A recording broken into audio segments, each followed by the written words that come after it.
Mfanyabiashara mmoja kutoka kaunti ya Kisumu amepata hasara kubwa baada ya waandamanaji siku ya jana kuvamia duka lake na kuiba mali ya dhamana kutoka kwa duka hilo. Kutokana na picha ambazo tunakuonyesha kutoka hapa juu, zinaonyesha kwamba waporaji ambao walikuwa wanaandamana siku ya jana waliweza kuvamia duka lake siku ya jana na kutoa baadhi ya vitu kutoka kwa duka hiyo.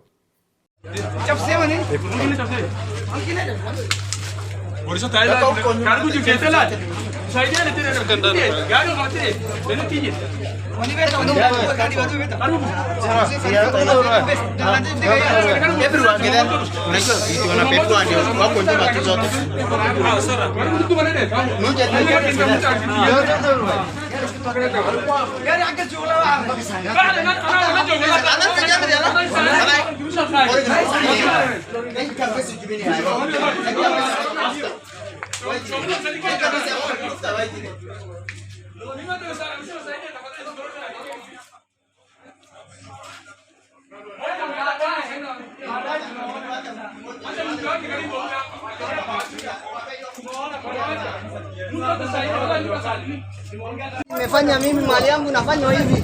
Makosa gani nilifanya? Watu wa Kisumu huko na shida gani na mimi? Shida gani wako na mimi? Watu wazima wako na shida gani na mimi?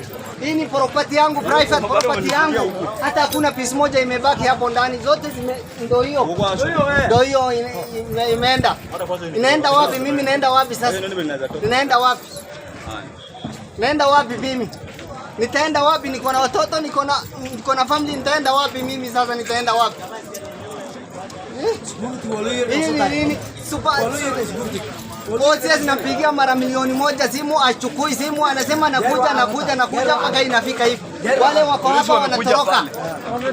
Gari ya polisi wanakuja pale, wanapiga magoti. Wanaibia huyo mzee. Wanakuja gari na simama hapa. Wanaenda, wanaona mtu anavunja. One by one na mawe. Polisi iko hapa.